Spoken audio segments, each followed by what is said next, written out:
Movie की शुरुआत एक ऐसे आदमी से होती है जो एक खतरनाक कातिल है। वह अपने निशाने को मारने के लिए एक पुराने गोदाम में छुपकर पूरी तैयारी के साथ एक कुर्सी पर बैठा होता है। वह दिन भर उसी कुर्सी पर बैठकर खिड़की से अपने टारगेट के घर को देखता रहता है। वह सही समय का इंतजार कर रहा था। 2 दिन तक जब उसे अपना टारगेट दिखाई नहीं देता तो वह राशन लेने के बहाने बाहर जाता है। राशन खरीदने के बाद वह अपने मालिक को फोन करके पूरी बात बताता है। मालिक उससे कहता है कि काम जल्दी खत्म करो और अपना पैसा ले लो। यह सुनकर वह वादा करता है कि वह काम जल्द से जल्द पूरा करेगा। घर वापस जाने से पहले वह टारगेट के घर के सामने बैठ जाता है और वहां मौजूद लोगों व पहरेदारों को ध्यान से देखने लगता है। उनका रोज का रूटीन समझने के बाद वह वापस अपनी छुपने की जगह पर लौट आता है और फिर से टारगेट के घर पर नजर रखने लगता है। वह अपनी बंदूक सेट करता है और टारगेट के आने का इंतजार करने लगता है। रात को वह आराम से अपने दांत साफ करता है और सो जाता है। हर 10 मिनट में उसकी घड़ी बजती है और वह उठकर टारगेट के घर की जांच करता रहता है। कुछ देर बाद उसे कुछ आवाज सुनाई देती है। वह देखता है कि उसका टारगेट एक नाचने वाली औरत को अपने साथ लेकर आया है। वह तुरंत अपनी बंदूक उठाता है और टारगेट पर नजर गड़ाए रखता है। टारगेट को अब तक कुछ भी अंदाजा नहीं था। तभी वह औरत उसके सामने नाचने लगती है। कातिल ने सोचा कि जैसे ही उसका टारगेट सोफे पर बैठेगा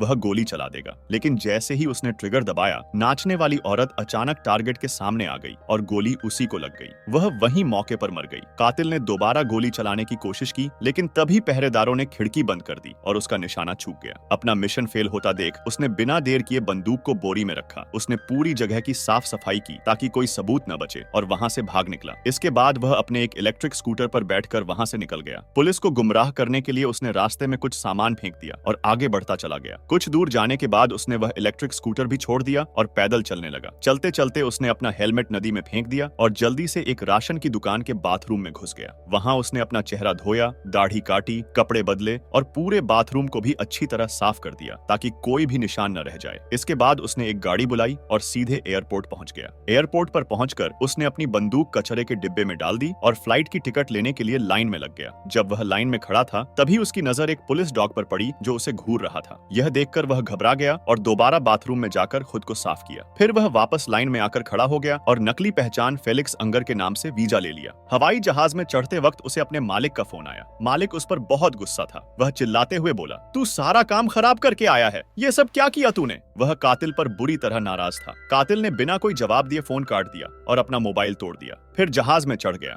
जहाज के अंदर उसने एक अजीब से आदमी को देखा। उसे कुछ ठीक नहीं लगा। जैसे ही वह जहाज से उतरा उसने तुरंत एक और टिकट ले ली, लेकिन इस बार उसने नया नाम इस्तेमाल किया। मगर जब उसने दोबारा देखा तो वही अजीब आदमी वहां भी मौजूद था और वेट कर रहा था। यह देखकर कातिल को शक हो गया। उसने आगे का सफर अगले दिन के लिए टाल दिया। वह एक होटल में गया, कमरा लिया, दरवाजे पर जाल लगाया और हाथ में चाकू लेकर पूरी रात चौकन्ना बैठा रहा कि जैसे ही कोई अंदर आएगा वह उसे मार देगा। लेकिन पूरी रात कुछ भी नहीं हुआ, कोई भी वहां नहीं आया। अगले दिन वह प्लेन में चढ़ा और अपने देश डोमिनिकन रिपब्लिक वापस चला गया। जब वह अपने घर पहुंचा तो उसने गेट के पास किसी आदमी के जूतों के निशान और जली हुई सिगरेट देखी। अब उसका शक पूरी तरह पक्का हो गया कि यहाँ कोई जरूर आया था। उसने तुरंत अपनी बंदूक उठाई और घर की तरफ दौड़ा। घर के अंदर उसे खून के दाग दिखाई दिए। यह देखकर वह समझ गया कि कोई जबरदस्ती घर में घुसा था। उसने तुरंत अपनी गर्लफ्रेंड को फोन किया। कॉल उठते ही वह बिना देर किए अस्पताल की तरफ दौड़ पड़ा। वहां उसने अपनी गर्लफ्रेंड को बेहोशी की हालत में कोमा में पाया। उसके पास उसका भाई मौजूद था। भाई ने बताया कि 2 कातिल, एक आदमी और एक औरत, उनके घर में घुस आए थे। उनका असली टारगेट तो तुम थे, लेकिन जब तुम वहां नहीं मिले तो उन्होंने तुम्हारी गर्लफ्रेंड पर हमला कर दिया। उसने बड़ी मुश्किल से उन कातिलों से लड़कर अपनी जान बचाई थी, लेकिन फिर भी उसे काफी चोटें आई थीं। जान बचाकर जब वह वहां से भागी और कहीं छुप गई तब उसने देखा कि दोनों कातिल एक हरी छत वाली टैक्सी में बैठकर वहां से निकल गए। यह पूरी घटना समझने के बाद कातिल ने फैसला किया कि वह पूरी रात अपनी गर्लफ्रेंड की देखरेख करेगा। कुछ देर बाद लड़की बेहोशी से जागी और उसने उसे पूरी बात बताई। उसने बताया कि दोनों कातिल उसे पकड़कर टॉर्चर कर रहे थे और उससे उसके बारे में जानकारी निकालना चाहते थे। उसने कहा कि उसने बहुत दर्द सहा, लेकिन फिर भी उनके सामने कुछ नहीं बताया। अपने प्यार को इस हालत में देखकर उसका दिल भर आया और उसी पल उसने फैसला कर लिया कि वह इसका बदला जरूर लेगा। उसी रात वह घर लौटा और उसने अपने छुपाकर रखे हुए हथियारों का डब्बा निकाल लिया। अगले दिन वह शहर में गाड़ी चलाकर उस टैक्सी को ढूंढने लगा जिसमें बैठकर दोनों कातिल वहां से भागे थे। उसकी गर्लफ्रेंड के भाई ने बताया था कि टैक्सी की छत हरे रंग की थी, इसलिए वह पूरे शहर में ऐसे ऐसी टैक्सियों को तलाशने लगा। पूरा दिन ढूंढने के बाद भी जब उसे वह टैक्सी नहीं मिली तो उसने एक नया तरीका अपनाने का फैसला किया। उसी रात वह टैक्सी कंपनी के ऑफिस पहुंचा और वहां के मैनेजर को बंदी बना लिया। इसके बाद उसने उनके कंप्यूटर में लॉग इन किया और उस टैक्सी ड्राइवर की जानकारी निकालने लगा जो दोनों कातिलों को उसके घर से लेकर गया था। जैसे ही उसे टैक्सी ड्राइवर की पूरी जानकारी मिली, वह उसकी फाइल लेकर वहां से चला गया। अगले दिन वह स्टेशन के बाहर खड़ा होकर उसी टैक्सी ड्राइवर का इंतजार करने लगा। जैसे ही ड्राइवर नौकरी के लिए आया, वह उसका पीछा करने लगा और एक पैसेंजर बनकर उसकी गाड़ी में चढ़ गया। बेचारे ड्राइवर को कुछ भी अंदाजा नहीं था कि उसके साथ आगे क्या होने वाला है। वह एक बेहद खतरनाक इंसान को पीछे बैठाकर शहर में गाड़ी चला रहा था। जब ड्राइवर ने पीछे मुड़कर कुछ पूछना चाहा तो उसने कातिल के हाथ में बंदूक देख ली और डर गया। उसे लगा कि यह कोई छोटा मोटा चोर है। इसी डर में उसने तुरंत अपना वॉलेट निकालकर उसे दे दिया, लेकिन कातिल को उसके चंद रुपये नहीं चाहिए थे। उसने बंदूक तानते हुए पूछा कि उन 2 पैसेंजर्स को तुमने उस घर से कहां छोड़ा था। ड्राइवर को अपनी जान बचानी थी, इसलिए उसने दिमाग लगाकर पूरी बात ठीक ठीक याद की और सब कुछ बता दिया। उसने बताया कि उसने उन दोनों को एक प्राइवेट एयरपोर्ट से पिक किया था और एक घर तक छोड़ा था। इसके बाद वह बाहर ही रुककर उनका इंतजार करता रहा। जब वे दोनों वापस आए तो दोनों ही घायल दिख रहे थे, लेकिन उसने उनसे कुछ नहीं पूछा। फिर उसने उन्हें दोबारा उसी प्राइवेट एयरपोर्ट पर छोड़ दिया जहां से वह उन्हें लेकर आया था और उसे पूरे पैसे मिल गए। थोड़ा याद करते हुए ड्राइवर ने यह भी बताया कि जब वे दोनों घर से बाहर आए थे तो आदमी की टांग बहुत बुरी तरह से घायल थी, लेकिन उसने कुछ नहीं पूछा क्योंकि वे बड़े और खतरनाक लोग लग रहे थे। इसके बाद कातिल ने ड्राइवर से कहा कि मुझे किसी सुनसान जगह पर ले चलो। ड्राइवर डरते हुए बोला कि आप जो भी पूछना चाहें मैं बताने को तैयार हूँ, बस मुझे मारिए मत। लेकिन अचानक कातिल ने उसे मार डाला और वहां से निकल गया। इसके बाद कातिल ने अपनी एक और नई पहचान बनाई, जिसकी मदद से उसने हवाई जहाज की टिकट ली और न्यू ऑर्लियंस चला गया ताकि वह उन दोनों कातिलों को ढूंढ सके जिन्होंने उसकी गर्लफ्रेंड को चोट पहुंचाई थी। न्यू ऑर्लियंस पहुंचकर उसने एक बस किराए पर ली और एक खुफिया स्टोरेज यूनिट तक जाकर वहां से कुछ बंदूकें और नया आइडेंटिफिकेशन कार्ड निकाल लिया। इसके बाद उसने बस की नंबर प्लेट बदल दी और एक सफाई कंपनी के पास जाकर सफाई कर्मचारी बनकर काम करने लगा। कंपनी में रजिस्टर करने के बाद उसे कुछ सामान दिया गया। वह कंपनी से वह सामान लेकर अपने मालिक की कंपनी के सामने पहुंच गया और सोचा कि अंदर घुसने के लिए सफाई करने का बहाना बिल्कुल परफेक्ट रहेगा। जब वह बाहर खड़ा था तभी उसे पता चला कि अंदर जाने के लिए एक पास चाहिए। तब उसने बिल्कुल सही मौके का इंतजार किया। जैसे ही माल ले जाने वाली गाड़ी वहां पहुंची, उसके दिमाग में एक ख्याल आया। उसने अपना कचरे का डब्बा उठाया और दरवाजे की तरफ जाते हुए ऐसा दिखाया जैसे यह डब्बा बहुत भारी हो और उसे उठाने में काफी दिक्कत हो रही हो। डिलीवरी वाले को लगा कि यह आदमी अपना पास कैसे निकालेगा, तो उसकी मदद करने के लिए उसने गेट पर अपना पास लगा दिया और लिफ्ट ऑन परेड करने में भी मदद की। अंदर जाकर कातिल ने सफाई कर्मचारी होने का नाटक किया। कुछ देर बाद डिलीवरी वाला वहां से चला गया। इसके बाद कातिल ने अपनी बंदूक निकाली और अपने मालिक के दफ्तर में घुस गया। वहां दफ्तर में उसने अपने मालिक की सेक्रेटरी को देखा। उसने बंदूक की नोक पर सेक्रेटरी से मालिक को बंधवा दिया। फिर उसने मालिक को धमकाते हुए कहा कि उन दोनों कातिलों के बारे में जल्द से जल्द सब कुछ बता दो। डर के मारे मालिक ने कहा, मेरा इस सब से कोई लेना देना नहीं है, मैं सच कह रहा हूँ। उसने बताया कि जिस कस्टमर ने फिरौती के पैसे दिए थे वह इस बात से नाराज है कि काम पूरा नहीं हुआ। उसी ने वे गुंडे भेजे होंगे। तुम्हारी गर्लफ्रेंड पर हमला करने वाले वही लोग थे। उनका असली निशाना तो तुम्हें मारना था, लेकिन जब तुम घर पर नहीं मिले तो वह बेचारी उनके हत्थे चढ़ गई। इतना ही नहीं, मालिक ने कातिल को डांटते हुए कहा, तुम अपने ही शहर में वापस क्यों आए हो? जल्दी से अपनी पहचान बदलो और सालों के लिए कहीं गायब हो जाओ ताकि वह कस्टमर तुम्हें ढूंढ न पाए। लेकिन कातिल ने उसकी सलाह पर बिल्कुल ध्यान नहीं दिया। उसने पास में पड़ी एक नेल गन उठा ली। पहले उसने नेल गन का इस्तेमाल लैपटॉप पर किया और आंखों ही आंखों में धमकी दी कि अगर कुछ नहीं बताया तो अगली बारी आपकी होगी सर। लेकिन पता नहीं मालिक किस ताव में था। उसे कातिल की धमकी बकवास लग रही थी। उसने बिना ध्यान दिए कहा, जल्दी से यहाँ से निकल जाओ, समझे? मैंने जो बता सकता था सब बता दिया। यह सुनकर कातिल को गुस्सा आ गया। उसने अचानक मालिक की छाती में कीलें ठोक दी। फिर उसने फोन निकाला और कहा, जल्दी से मुझे उन दोनों के बारे में बताओ, कौन आया था मेरे घर पर? तभी मैं एम्बुलेंस को फोन करूंगा, वरना ऐसे ही मर जाओगे, समझे? लेकिन बात वहां तक पहुंच ही नहीं पाई। वह बूढ़ा आदमी बेचारा फटाफट मर गया। उसे कोई जानकारी देने का समय ही नहीं मिला। निराश होकर कातिल ने सोचा कि अब सेक्रेटरी को भी मार देना चाहिए। बेवजह सबूत छोड़ने का क्या फायदा? लेकिन सेक्रेटरी ने तुरंत उसके इरादे को समझ लिया और उसके सामने एक डील रखी। उसने कहा, मैं जानती हूँ कि तुम मुझे जिंदा तो नहीं छोड़ोगे, लेकिन मेरी लाश को ऐसी जगह छुपाना जहाँ वह आसानी से मेरे परिवार को मिल जाए, ताकि कम से कम वे लाइफ इंश्योरेंस का पैसा क्लेम कर सकें। मैं तो चली जाऊंगी, लेकिन उन्हें थोड़ा सहारा मिल जाएगा। इसके बदले में उसने उन दोनों कातिलों की पहचान बताने का वादा किया। उसकी सिर्फ एक शर्त थी कि लाइफ इंश्योरेंस का पैसा उसके बच्चों को मिल जाना चाहिए। अगर वह उसे मारकर इस घटना को हादसा दिखा दे तो पैसे आसानी से मिल जाएंगे। कातिल इस बात के लिए राजी हो गया। उसने उसकी रस्सियां खोल दी और फिलहाल के लिए उसे छोड़ दिया। इसके बाद उसने मालिक की लाश को लपेटा और अपने कचरे के डब्बे में डाल दिया। ऑफिस को पूरी तरह साफ करने के बाद वह सेक्रेटरी के पीछे पीछे चल पड़ा। जब वे उसके घर की तरफ जा रहे थे तो सेक्रेटरी ने अपनी जान की भीख मांगनी शुरू कर दी। उसने कहा, तुम जो कहोगे मैं करूंगी, प्लीज मेरी जान बख्श दो। लेकिन कातिल ने उसकी बातों पर कोई ध्यान नहीं दिया। जैसे ही वह गैराज खोलने गया, सेक्रेटरी सेक्रेटरी ने जोर से चिल्लाकर भागने की कोशिश की ताकि कोई उसकी आवाज सुन ले और उसे बचा सके, लेकिन किसी ने भी उसकी आवाज नहीं सुनी।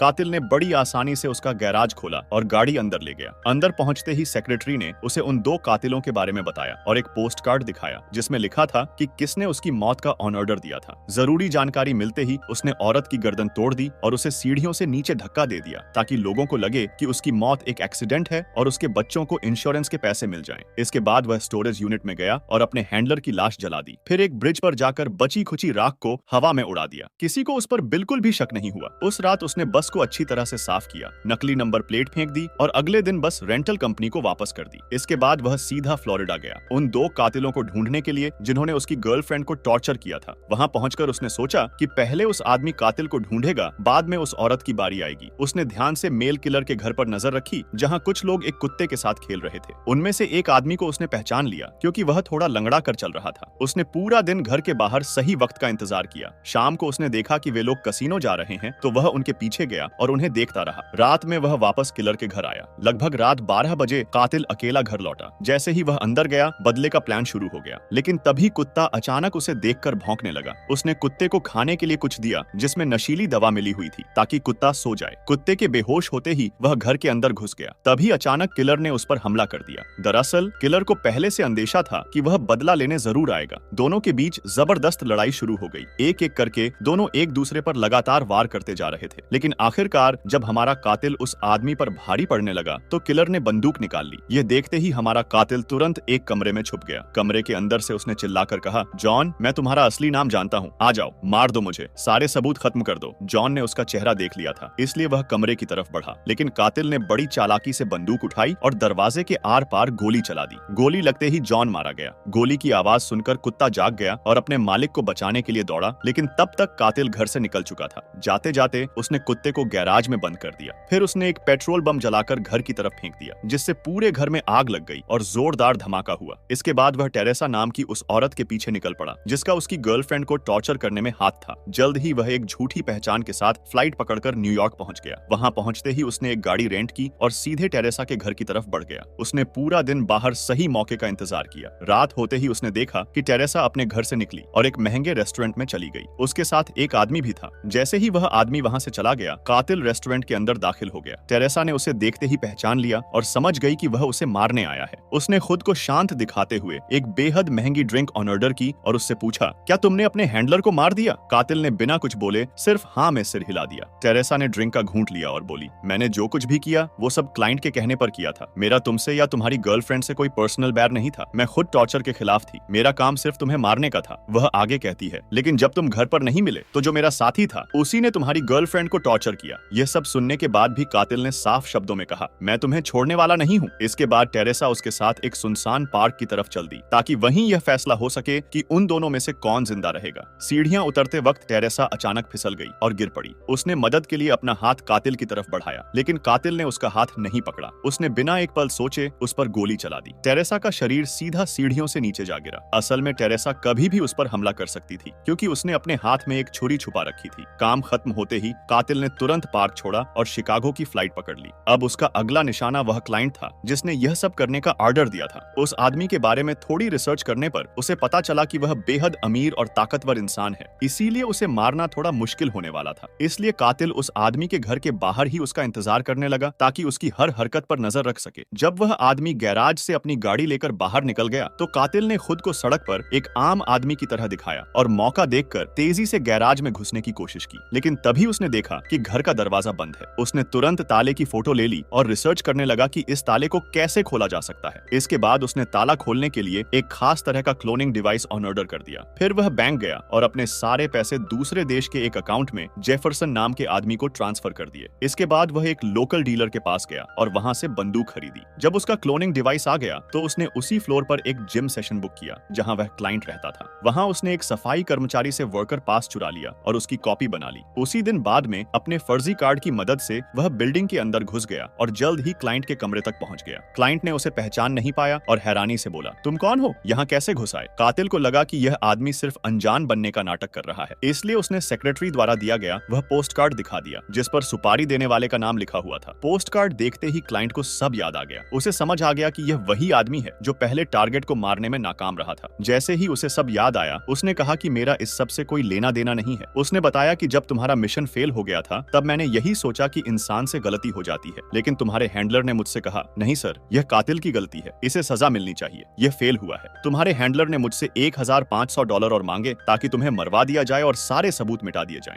मतलब इस पूरे मामले के पीछे हैंडलर का ही हाथ था। असल में उसे गुस्सा इस बात का था कि उसका आदमी फेल कैसे हो गया। उसे डर था कि अगर तुम जिंदा रहे तो पुलिस तुम्हें ढूंढ सकती है और फिर वह खुद भी पकड़ा जा सकता है। इसी वजह से हैंडलर ने तुम्हें खत्म करने की यह पूरी चाल रची। क्लाइंट ने फिर दोहराया कि उन 2 कातिलों को भेजने में उसका कोई हाथ नहीं था। कुछ देर तक उसकी बातें सुनने के बाद कातिल को उसकी बातों पर यकीन हो गया, लेकिन जाने से पहले उसने क्लाइंट को चेतावनी दी कि वह उसकी पहचान किसी को भी न बताए। क्लाइंट ने डरते डरते हमें सिर हिला दिया। इसके बाद कातिल वापस डोमिनिकन रिपब्लिक चला गया और वहां अपनी गर्लफ्रेंड का ध्यान रखने लगा, जिसकी हालत अब पहले से काफी बेहतर हो चुकी थी। उसने बुराई का रास्ता छोड़ दिया और अब एक आम इंसान की तरह जिंदगी जीने लगा। और इसी के साथ यह मूवी समाप्त हो जाती है। अगर आपको यह मूवी पसंद आई हो तो चैनल को सब्सक्राइब जरूर करें। मिलते हैं अगले वीडियो में।